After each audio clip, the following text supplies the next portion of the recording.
At the UK Commission for Employment and Skills, our driving ambition is to improve the skills and employment opportunities for young people, for the simple reason that we believe that that is essential to us achieving the kind of economy and the kind of prosperity that we need in a fast-changing global market. Skills and employment must be at the heartbeat of every single British business. And it's for that reason that over the last few years we've been encouraging the government actually to step back from this agenda, to create space for businesses to step forward and take responsibility for making that happen. And through our employer ownership pilots, we've seen some real ambition and some real responsibility being taken by businesses. And it's for that reason that what we're now wanting to do is to build the scale of those interventions and up the ambition and up the momentum. And in our report, which is titled Building the Momentum, we're making 4 basic recommendations. The first of those is that we provide incentives directly to employers to invest in quality apprenticeships and such like. By going directly to them and in providing them with the right incentives, we want to see them stepping forward and providing quality outcomes. The second thing we're doing is taking steps to make sure we've got the right information in the market so that we get the right outcomes. For example, it doesn't make sense necessarily just to count the numbers of qualifications or who's got what.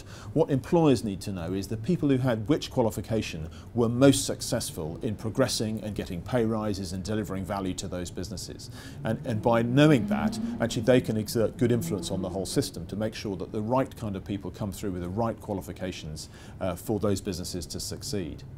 The third area we're recommending is the formation of industrial partnerships, and what these are is where employers in a sector come together to actually take responsibility for setting the standards and requirements in terms of skills and qualifications for their industry, and then also play an active part in making sure that they are delivered, often working through partners and indeed with a wider partnership with unions and with colleges as well.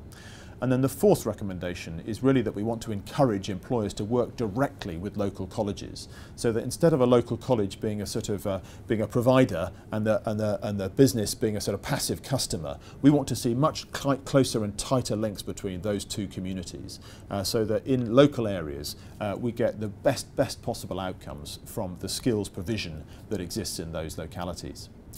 Now, we're very confident from the first round of employer ownership and the pilots that we've run that these things are doable. We've actually seen the early signs of success coming through in all of those different areas and the effectiveness of when you can get those conditions in place for them to make a real difference. And so what we want to see in the second round, and indeed going forward, is a scaling up of all of that and a greater ambition. And that's really why we're making this report and we're making these recommendations now, and we believe that they're absolutely essential to the success of the UK in the future.